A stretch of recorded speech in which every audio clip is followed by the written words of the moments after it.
Luckily, YouTube is a free platform to discuss complicated issues in a constructive and educational manner. Let's agree that the death penalty is a complex issue. There are powerful arguments from both sides. Regardless of where you stand on the issue, there's a simple fact that some executions by the government go horrifically wrong. This video researches, analyzes, and discusses some of the most failed executions ever conducted while retaining educational value. 29-year-old Burton Abbott, possibly one of the most unlucky executions to ever be carried out in all of US history. Abbott was being held on death row in San Quentin State Prison in California for the apparent rape and murder of a 14-year-old girl. All evidence against Abbott was circumstantial, and there was no evidence proving he committed the crime, simply a series of coincidences. On March 15th at 11:15 a.m., Abbott was sentenced to die in a gas chamber by the gas hydrogen cyanide. On the same day as Abbott's execution, his lawyers submitted an appeal to the United States Courts of Appeals. This was, however, denied. The lawyer's only chance to stop the execution was to get into contact with the governor of California. The lawyer called early in the morning, several hours in advance of the execution. However, the government of California was at sea on a Navy ship and was unreachable. The lawyer eventually managed to get in contact with the governor just 3 minutes before the execution at 11:12 a.m. He agreed to a stay of execution in order that the execution must be stopped. The governor had just 3 minutes to get in contact with a warden by phone and stop the execution. At 11:15 a.m., Abbott was led to the gas chamber and tied in. Just before the gas was released, Abbott took a deep breath and prepared to hold it for as long as he could. The executioner then pulled a lever, dropping sodium cyanide into sulfuric acid, producing the toxic hydrogen cyanide gas. Just then, the emergency phone rang. The governor explained that he had decided to give Abbott a stay of execution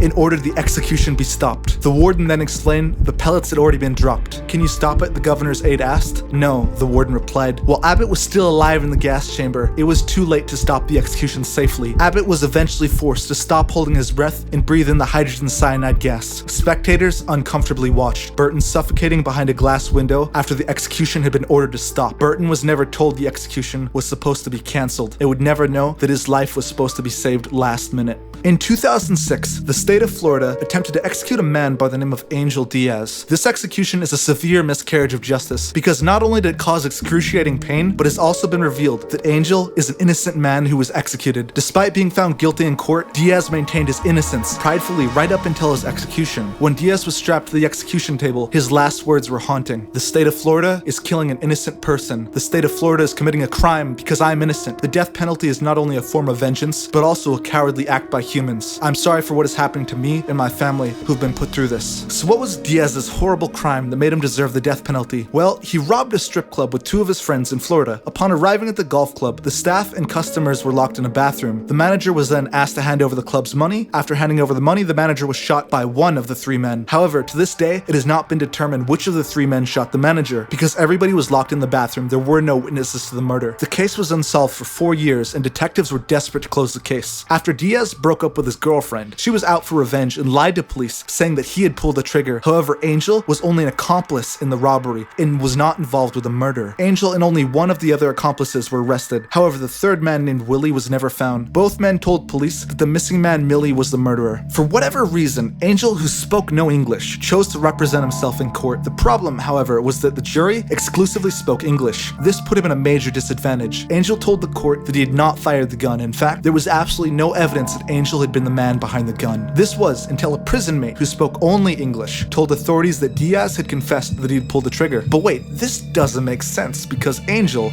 only spoke Spanish and had no way to communicate this. It later turned out that the cellmate lied because he didn't like Angel. He even came forward to the court saying he had lied for personal gain, but the court wouldn't listen. Despite no evidence of Angel having pulled the trigger, the court sentenced him to die. What's especially unfair is that Angel's accomplice in the robbery got put off with a small jail sentence for the same crime. What makes this even worse is that Angel's execution went horribly wrong. The needle used to administer the drugs went directly through his vein into the tissue below. When injected, the drugs weren't put into his bloodstream, but instead forcefully pumped into his tissue. This meant that his body would absorb the chemicals agonizingly slowly. 3 drugs were used on Diaz. Firstly, sodium thiopental is administered to cause unconsciousness. Sodium thiopental is extremely acidic and needs to be diluted by a strong alkaline before being administered. However, this wasn't done. When the drug was injected into his tissue, the skin around the injection area began to dissolve, blister, and cause chemical burns. The second drug was a paralyzing agent called pancuronium bromide. This shuts down all voluntary movements, including breathing, but doesn't affect the heart. This causes slow suffocation. Normally, people are put under anesthesia before the paralyzing agent is administered. Without being unconscious, you will feel extreme pain while slowly suffocating while trapped in your own body, unable to move.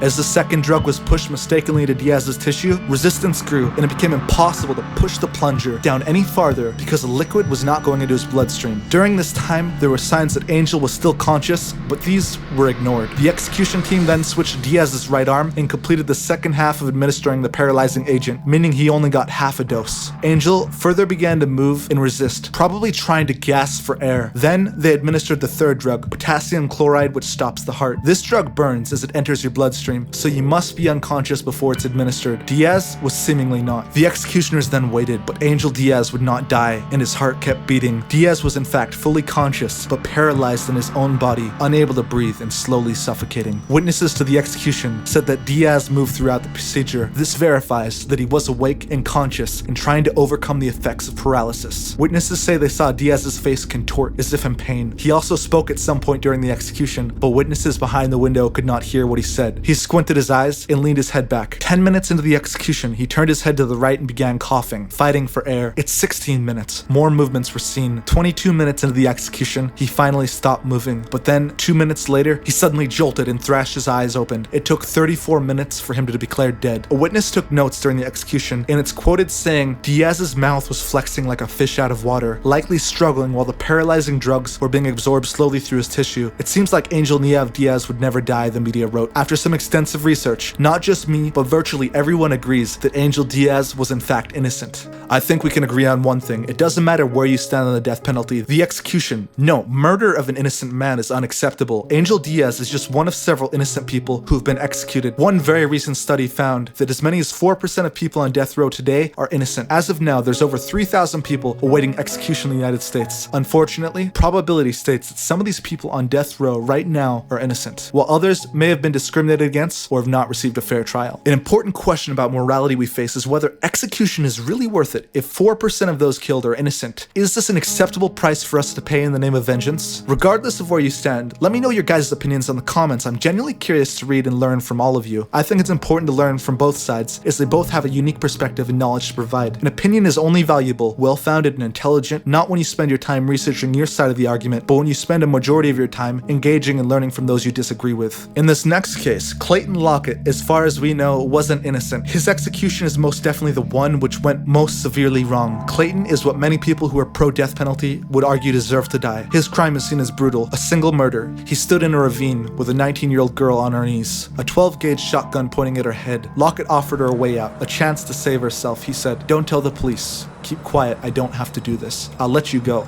But 19-year-old Stephanie Neyman with a shotgun to her head adamantly insisted that she will go to the police. Lockett warned her one last time and gave Stephanie time to reconsider. All she had to do was promise she wouldn't go to the police. Stephanie told Clayton in anger yet again that she would go to police. This was the wrong decision. Lockett pulled the trigger. The click of the trigger was the only sound. It had miraculously jammed. Was this Stephanie's last chance? Lockett gave Stephanie one last chance. She refused to cooperate. Lockett cleared the gun and fired again. This time, the gun fired, but the shotgun blast wasn't enough to kill Stephanie. Lockett's friend then threw her body into a shallow grave and began burying her alive as she struggled to breathe. Stephanie was then left to die. This was a brutal crime. 3 days after the murder, Lockett was caught immediately and confessed to all the details of the incident. Lockett is said to have shown no remorse for the murder while confessing. In fact, he was quite boastful and was enjoying the attention police gave to him. While in prison, Lockett wrote a letter to a friend and fellow gangbanger describing himself as an assassin, point blank. Before execution, Lockett showed himself to be strongly opposing to prison authority. Often he would fashion weapons and hide them in his cell. He once threw urine and excrement at a guard. Problems with Lockett's execution began months before the execution was supposed to take place. One of the chemicals used in lethal injections, sodium thiopental, was found to be contaminated, so the FDA shut down the only manufacturer of it in the United States. This meant that the new untested chemicals had to be used. Eventually, an untested cocktail of midazolam, vecuronium bromide, and potassium chloride was decided on. Potassium chloride being the heart-stopping drug that interferes with the heart's electrical signaling. The midazolam causes coma, while vecuronium bromide causes paralysis and stops breathing. However, if you're still conscious when vecuronium bromide is administered, you will be unable to move and will die of suffocation. On the day of his execution, 38-year-old Lockett fashioned a noose out of sheets and disassembled a safety razor and cut his wrists. While prison officials came for Lockett, they found he had jammed the door. Eventually, prison guards found their way in. They tased him and dragged him out. The executioner that day was a paramedic, actually required to execute 2 people in the same day for only a small payment of $300. I guess some people will do anything for a small amount of money like that. Lockett Lockett was strapped down onto the execution table, but the paramedic wasn't able to find a vein, so she asked a doctor on standby for assistance. One of the major problems with executions is that doctors can't conduct them because doctors have an oath to never cause harm to people with their medical knowledge. Because of this, lethal injections can't be conducted by a professional. The doctor was there to declare death and was arguably violating his oath by simply being present. However, the doctor was pressured by the paramedic into participating in the execution by locating a vein. The paramedic and doctor jabbed Lockett over 12 times without finding a suitable vein. Unlucky jab 13 found one. However, 3 major mistakes were made here. Because the IV needle kept dislodging, the paramedic decided to secure it in place with a piece of tape.